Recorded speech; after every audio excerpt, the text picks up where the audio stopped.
ਦਿਲ ਦਾ ਡਾਕਟਰ ਬਣ ਗਿਆ ਉਸਤਾਦ ਜੀ ਤੇ ਆਪਣੇ ਕਲੀਨਿਕ ਦੇ ਬਾਹਰ ਐ ਕਰਕੇ ਖੜਾ। ਦਿਲ ਦਾ ਡਾਕਟਰ ਬਣ ਗਿਆ ਉਸਤਾਦ ਜੀ ਤੇ ਬਾਹਰ ਖੜਾ ਤਾਂ ਮੈਂ ਤਾਂ ਭਾਜੀ ਮੈਂ ਦਿਲ ਦਾ ਡਾਕਟਰ ਦਿਲ ਦਾ ਡਾਕਟਰ ਬਣ ਗਿਆ ਵਾ ਕਲੀਨਿਕ 'ਚ ਬਣਨ ਤੋਂ ਪਹਿਲੇ। ਹਾਂ ਜੀ ਕੌਣ ਹੈ ਸਵਾਦ ਉਸਤਾਦ ਜੀ ਇਹ ਵੀ ਦਿਲ ਦਾ ਡਾਕਟਰ ਸੀ ਤੇ ਕਿਤੇ ਮਰੀਜ਼ ਨੂੰ ਮਰ ਗਿਆ ਤੇ ਤਾਰਕ ਜੀ ਸਟਾਈਲ 'ਚ ਕਹਿ ਰਿਹਾ ਗਲਤੀ ਹੋ ਗਈ। ਆ ਕਾਲੂ ਦਿਲ ਦਾ ਡਾਕਟਰ ਸੀ, ਇੱਕ ਮਰੀਜ਼ ਦਾ ਦਿਲ ਕੱਢ ਕੇ ਉਹਦੇ ਹੱਥ ਰੱਖਤਾ, ਉਹਨੂੰ ਕਹਿਣਾ ਜੋ ਦਰਦ ਹੋਵੇ ਆਪੇ ਘੁੱਟ ਲਿਆ ਕਰੇ। ਮਿੱਠੇ ਕੋਈ ਬੰਦਾ ਆਇਆ ਤਾਂ ਬੁਰਾ ਹਾਲ ਐਕਸੀਡੈਂਟ ਹੋਇਆ, ਦਿਲ ਉਹਦਾ ਇੱਥੇ ਬਾਹਰ ਆਇਆ, ਕਹਿੰਦਾ ਭਾਈ ਤੁਸੀਂ ਦਿਲ ਦੇ ਡਾਕਟਰ? ਕਹਿੰਦਾ ਮੈਂ ਦਿਲ ਦਾ ਡਾਕਟਰ ਵੀ ਹਾਂ, ਮੈਂ ਦਿਲ ਦਾ ਥੋੜਾ ਵੀ ਹਾਂ। ਦਿਲ ਦਾ ਡਾਕਟਰ ਸੀ ਸਾਜੀ ਫਰੀਦ। ਇੱਕ ਮਰੀਜ਼ ਦਾ ਬਾਈਪਾਸ ਕਰਨ ਲੱਗਾ, ਦਿਲ ਲੱਗਿਆ ਉੱਤੇ ਹੱਥ ਲਿਖਣ ਦਿਆ ਦਿਲ ਦੇ ਤੇ ਆਪਣੇ ਕਲੀਨਿਕ 'ਚ ਲਿਖ ਕੇ ਲਾਇਆ ਹੋਇਆ, ਦਿਲ ਵਾਲੇ ਡਾਕਟਰ ਦੁਲਹਨੀਆਂ ਲੈ ਜਾਏਂਗੇ।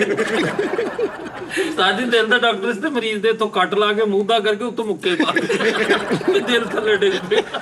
ਇੱਕ ਮਰੀਜ਼ ਨੂੰ ਦਿਲ ਵਾਲੀ ਬੈਟਰੀ ਪਾਉਣੀ ਸੀ, ਦਿਲ ਵਾਲੀ ਬੈਟਰੀ ਪਾ ਕੇ ਚੂੰਡੀਆਂ ਉਹ ਸੱਤ ਵਾਲੀ ਲਾਈਆਂ ਵੱਡੀਆਂ। ਓਏ ਉਹ ਨਹੀਂ ਲਾਈ ਦੀ ਆਪਾਂ। ਦਿਲ ਦਾ ਡਾਕਟਰ ਸੀ ਤੇ ਕਲੀਨਿਕ ਦੇ ਬਾਹਰ ਸਟੰਟ ਸਾਸ਼ਿਆਂ ਤਰ੍ਹਾਂ ਟੰਗੇ।